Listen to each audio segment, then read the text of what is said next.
لله رب العالمين والصلاة والسلام على سيد المرسلين محمد وعلى آله وأصحابه أجمعين.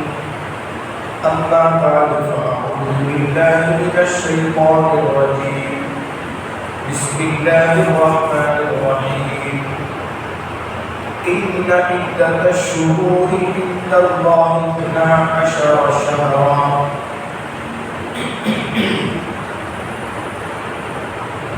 صدق الله العظيم. قال رسول الله صلى الله عليه وسلم: أفضل الصيام بعد رمضان شهر الله المحرم، أو كما قال عليه الصلاة والسلام. بزرگان محترم اور عزیز دوستو، جو آیت کریمہ کا ٹکڑا تلاوت کیا گیا، یہ پارہ نمبر 10 سورۃ التوبہ کی آیت کریمہ ہے۔ اس آیت میں اللہ تعالیٰ بیان فرماتے ہیں ان عدت الشہور، اللہ کے نزدیک مہینوں کی گنتی، عدت الشہور مہینوں کی گنتی، شہر کی جمع ہے شہور، عدت کے معنی ہے گنتی کے۔ عند اللہ 12 شہرا، اللہ نے 12 مہینے سال کے پیدا فرمائے۔ یہ مہینے اللہ نے خود بیان فرما دیا کہ سال کے اندر 12 ہوتے ہیں۔ پھر آگے فرمایا منہا اربعۃ حرم، ان میں سے 4 مہینے حرم عزت والے ہیں، حرمت والے ہیں۔ 12 مہینوں میں سے 4 مہینے عزت اور احترام والے مہینے۔ اسلام سے پہلے بھی زمانہ جاہلیت میں بھی ان 4 مہینوں کا کفار و مشرکین بھی احترام کرتے تھے۔ اگر جنگ چل رہا ہوتا تو جنگ کو بند کر دیتے تھے۔ صرف اس مہینے کی عظمت اور احترام ہے کہ اس احترام والے مہینے میں لڑائی جھگڑے نہ ہو، قتل و قتال نہ ہو، ایک دوسرے کا خون نہ بہایا جائے، ایک دوسرے سے لڑائی نہ کیا جائے۔ یہ لوگ اس مہینے کا ادب و احترام کرتے ہیں۔ وہ 4 مہینے کون سے ہیں؟ 3 مہینے لگاتار ہیں، ذی قعدہ ہے، ذی الحج ہے، محرم۔ 14 مہینہ رجب کا مہینہ ہے۔ تو یہ محرم کا مہینہ جو اب چل رہا ہے، یہ اسلامی سال کے اعتبار سے پہلا مہینہ ہے۔ یعنی اسی محرم کے مہینے سے اسلامی سال شروع ہوتا ہے۔ جس طرح انگریزی سال جنوری کے مہینے سے شروع ہوتا ہے، اسلامی سال محرم کے مہینے سے شروع ہوتا ہے۔ اب یہاں دیکھیے، اللہ نے اس محرم کے مہینے کو اپنا مہینہ فرمایا۔ شہر اللہ محرم، محرم اللہ کا مہینہ ہے۔ اب اس سے معلوم ہوتا ہے یہ مہینہ بڑی برکت والا مہینہ ہے. کیوں نہ ہو؟ جس مہینے میں عاشورے کا دن آ جائے تو اس مہینے کی عظمت کو، مرتبے کو کیا کہا جاتا ہے؟ عاشورے کا دن کوئی معمولی دن نہیں ہے. جب سے اللہ نے دنیا پیدا کیا، دنیا کو بنایا، اس وقت سے عاشورے کا دن ہر زمانے میں، ہر نبی کے زمانے میں عظمت والا رہا. اسلام میں بھی رمضان کے روزے پہلے فرض ہونے سے پہلے یہی عاشورے کا روزہ اللہ نے اس امت کے لیے فرض فرمایا. جب اللہ نے رمضان کے روزے فرض فرما دیے تو پھر عاشورے کا روزہ نفل ہو گیا. اللہ کے نبی صلی اللہ علیہ وسلم اس عاشورے کا روزے کا بڑا احترام فرماتے تھے.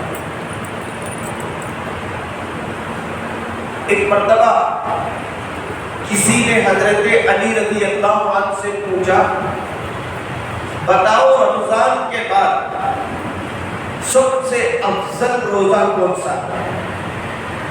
تو حضرت علی رضی اللہ عنہ نے فرمایا یہ عاشورے کا روزہ ہے. عاشورے کا دن اور پہلے سے ادب و احترام والا رہا. بعض لوگ یہ سمجھتے ہیں کہ عاشورے کے دن کو جو مقام ملا، جو عزت ملی، وہ امام حسین رضی اللہ عنہ کے شہادت کی وجہ سے. ایسا نہیں ہے. امام حسین رضی اللہ عنہ کی یہ خوش نصیبی تھی کہ امام حسین رضی اللہ عنہ کی شہادت کے لیے اللہ نے جو دن پسند فرمایا وہ دن عاشورے کا احترام والا دن تھا. اس سے معلوم ہوتا ہے پہلے تو امام حسین کا درجہ بہت بڑا درجہ، پھر ان کے درجے کو اللہ نے شہادت کے ذریعے اور بڑھایا، پھر اللہ نے ان کی شہادت کے لیے جس دن کا انتخاب فرمایا وہ دن عاشورے کا دن. تو یہ عاشورے کے دن اللہ کے نبی صلی اللہ علیہ وسلم روزہ رکھا کرتے ہیں. حدیث کی کتابوں میں آتا ہے حضور صلی اللہ علیہ وسلم صحابہ کو یہ اس روزے کی ترغیب دیتے تھے. اور اللہ کے نبی نے اس عاشورے کے روزے کی فضیلت کو بیان کرتے ہوئے فرمایا جس نے عاشورے کا روزہ رکھا اللہ کی ذات سے امید ہے اس کے 1 سال کے گناہ معاف کر دیے جائیں. اگر ایک دن کے بھی ہمارے گناہ معاف ہو جائے تو ہمارے گناہوں کا بوجھ ہلکا ہو جائے گا. یہاں اللہ کے نبی صلی اللہ علیہ وسلم نے عاشورے کی روزے کی فضیلت کیا بیان فرمائی؟ 1 سال کے گناہ اللہ معاف فرماتے ہیں. کتنا سستا سودا. ایک روزہ رکھا 1 سال کے گناہ کو اپنے نامہ اعمال سے مٹا دیا. تو اس روزے کا اہتمام آج بھی اس امت کے لوگ کرتے آ رہے ہیں. بڑے خوش نصیب ہیں وہ مرد و خواتین اور بچے جو عاشورے کا روزہ رکھا کرتے ہیں. حضرت موسیٰ علیہ السلام کی قوم بنی اسرائیل کہلاتی ہے. بنی اسرائیل کو اور موسیٰ علیہ السلام کو فرعون نے بہت تکلیف دی. وقت نہیں ہے کہ اس ظلم کو بیان کیا جا سکے، لیکن اللہ نے فرعون جیسے ظالم اور اس کے ظالم لشکر کو اسی عاشورے کے دن دریا میں غرق فرمایا. جب فرعون اور اس کی ظالم لشکر دنیا میں دریا کے اندر غرق ہوئی تو حضرت موسیٰ علیہ السلام کو اور ان کی قوم بنی اسرائیل کو فرعون کے ظلم سے نجات ملی. اب موسیٰ علیہ السلام اور ان کی قوم کو جو نجات ملی وہ نجات اللہ نے عاشورے کے دن عطا فرمائی. حضرت موسیٰ علیہ السلام نے اس شکریہ میں کہ فرعون اور اس کی ظالم لشکر دریا میں غرق ہو گئی، ان کے ظلم سے میری امت نجات حاصل کی، اس شکریہ میں حضرت موسیٰ علیہ السلام نے عاشورے کا روزہ رکھا. اب حضور صلی اللہ علیہ وسلم جب مکے سے مدینہ ہجرت کر کے گئے، آپ صلی اللہ علیہ وسلم نے دیکھا کہ مدینے کے یہودی بھی عاشورے کا روزہ رکھا. حضور صلی اللہ علیہ وسلم بڑا تعجب ہوا، عاشورے کے دن ہمارے لیے بڑی اہمیت والا دن ہے، اس امت کے لیے اہمیت کا دن ہے، یہود لوگ کیوں روزہ رکھتے ہیں؟ اب انہوں نے یہود کے علماء سے مسئلہ تحقیق کیا تو یہود کے علماء نے کہا اس دن اللہ نے فرعون اور اس کے لشکر کو غرق کر کے حضرت موسیٰ اور ان کی قوم کو نجات عطا فرمائی. ہمارے نبی حضرت موسیٰ علیہ السلام نے شکریہ میں روزہ رکھا، ہم بھی ان کے اتباع میں روزہ رکھتے ہیں. اب اللہ کے نبی صلی اللہ علیہ وسلم نے صحابہ سے فرمایا دیکھو اگر میں آئندہ سال زندہ رہا تو عاشورے کے ساتھ روزے کے ساتھ ایک روزہ ملا کر رکھوں گا، قبلہ او بعدہ، یا تو اس سے پہلے کا روزہ یا اس کے بعد کا روزہ رکھوں. حدیث میں آتا ہے. بعض حدیث میں صراحت کے ساتھ ایک جملہ ہے لئن بقیت، اگر میں آئندہ سال باقی رہا، لأصومن التاسع، میں 9 محرم کو بھی روزہ رکھوں گا، 10 محرم کو بھی روزہ رکھوں گا.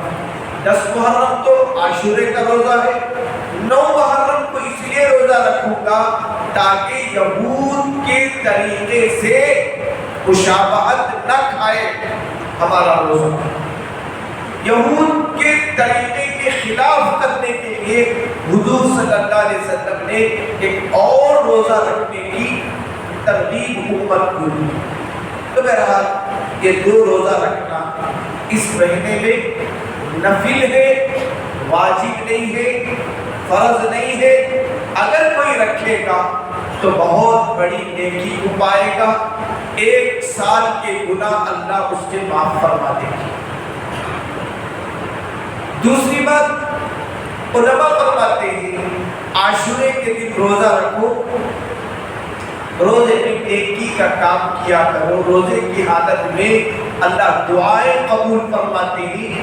عاشورے کے دن جس طرح اللہ نے موسیٰ علیہ السلام اور ان کی قوم کو فرعون سے نجات دی، اسی طرح اللہ تعالیٰ اس دن دعا مانگنے والے کو بہت ساری پریشانیوں سے نجات دیتے ہیں.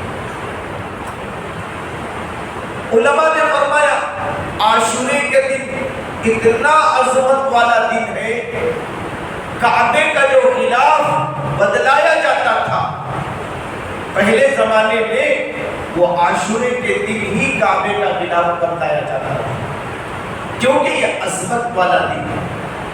تو اس کی عظمت کیا ہے؟ اس دن روزہ رکھا جائے.